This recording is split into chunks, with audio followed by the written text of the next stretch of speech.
Hello YouTube, this is BUB'S Comics coming at you with another comic haul. We've got some good stuff to show you today. We're going to start right off with some Vampirella #1 Frank Cho ballpoint goodness. Yeah! Look at this right here.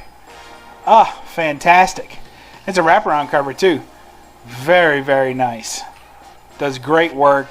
Not a big Vampirella fan, which is funny because a lot of people figure with all the other stuff that I pick up, it's right in the vein of what I get, but I don't like all the blood really.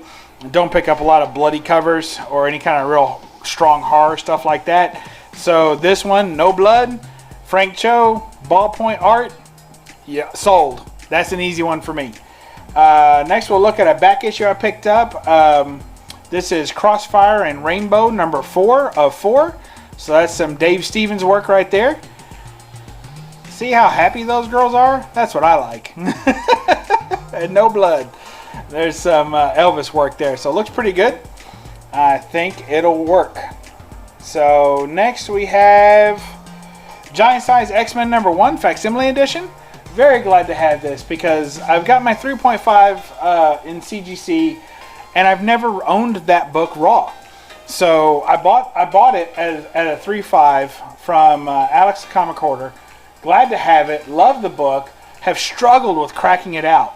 But now that I have this, I don't feel like cracking it out at all. I'm just going to read this and enjoy it. Of course, I've read the story digitally and I have other reprints of it, but nothing as true to this. So glad to have that. X-Men #1. I've heard a lot of people say, Facsimile Edition of course, I've heard a lot of people say that they buy these books because they'll never own the regular one. As close as they come to that. And I think that there's a difference. It depends on the book, is the only way that I'm going to put it. It depends on the book. This book here would never satisfy me from owning the real one. Because I love this book. This is my favorite X-Men book. So nothing would satisfy me more than owning the real thing. This isn't enough. But this one is enough for me. I never cared for their costumes in this. I don't like non-furry Beast. It's an important book, but it's never been a book that's really big on my radar. And over the last couple of years, this book has really shot up in price, where it deserves to be. But I'm not going to pay the money for this book. It doesn't mean that much to me. So this book is not the closest I'll ever come, and I feel defeated that I could never afford this book. Realistically, I could afford this book right now, but I don't want this book right now. I'd rather put that money towards other books, multiple other books, in fact. All right, back to some more moderns. We have Elvira, Mistress of the Dark #6. So what's funny is that I didn't know that I was on the same quest as another YouTuber. Don the Comic Book Junkie and I were both on the same quest, which is really funny to me because he's got a Wolverine collection to be rivaled for certain. And so for a time there, we were on the same quest on that, and I abandoned that quest because I just wanted every volumized copy of Wolverine, not every appearance of Wolverine. He went for every appearance. I gave up on that because that was just a ridiculous task. There's just too many books.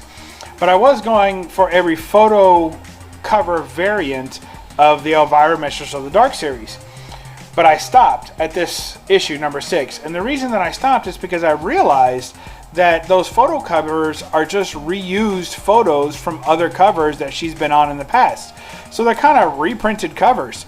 So at that point, I'd rather have original art done for a new book than have a rehash of a photo cover that's already been used on prior issues of the series. So I stopped that. So now I'm going to be picking up some of these artist covers. So love that one. Is #6, and here is #7. And this was the one that pushed me over the edge. I had to have this cover. This is just amazing. Look at the skulls on there. Looks great. She's tied up, being held up, and then it's got like a zombie hand reaching for her. I don't know what they're reaching for. Here's another zombie hand reaching in. I mean, that is just amazing with the dagger there, which if you've read the series, that dagger plays in quite a bit. So just absolutely love it. Royal or whoever that is, I don't know who that is, but it's fantastic art. I absolutely love it. Here's one I had missed out on. I got a different copy of it, but I wanted this one. This is a David Nakayama, James Bond 007. This is number... I don't know what number this is. So, I guess it's number 7, really. It should be number 7. So, anyway, absolutely love it. I think it's super cool. Good book. Love that. To me, that reminds me of the Christmas Jones or whatever her name was character from the Bond movies. Really cool. So love that cover. He's got the gun. She's got the gun hiding behind the tables there. Just a cool cover. And here is number 9 from that series. So I'm missing number 8. I don't know what happened. I guess I forgot to order it. And there's number 9 from the series. And last and certainly not least, you guys knew it was coming. Here is Planet Comics 51. So, the short story on this one is that it's a book that I've tap danced with getting several times. I've never bought it, and the reason is because there's so many of them. So, when I was first collecting these Planet Comics, I didn't know what was scarce and what wasn't. I didn't know what was readily available. I knew that there were certain covers I really liked. So in the beginning, I didn't really overpay for a lot. I kept my budget really low. And I would only pay like less than $60 per book for the first couple of books I bought, just to make sure that I wasn't going crazy and spending just because you see a book.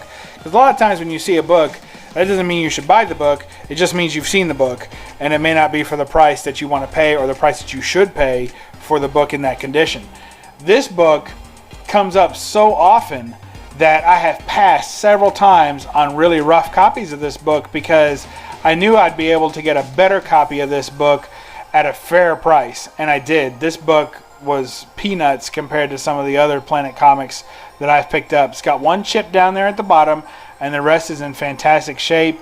Look at her long leg. Look at that skull right there. Looks like he's got a blaster shot in the center of his forehead. That kind of reminds me of the Gorn from Star Trek, the original series. She's got a gun to his head. Looks like she's going to take care of business there. And expression on her face is priceless. Could do without those bangs, but, you know, whatever. Nice headlights. Good arm extension. Got the ship in the background. Got a secondary battle scene going on with another Gorn type thing. He's got his blaster ready. So I always like when there's multiple things going on in the cover, and these Planet Comics are great for that. Fiction House does it again. Planet Comics number 51 in the collection, y'all. I am busting out these Planet Comics. They're going down hard. So glad for that.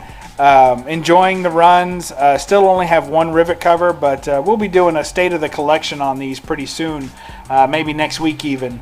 I've got another one I think coming in the mail soon. So so when we get through all that, we'll do a state of the collection and see what all we've got so far. That's it. That's my haul. Hope y'all enjoyed that, and we'll catch you next time on BUB'S Comics. Read a comic. Thanks. Bye.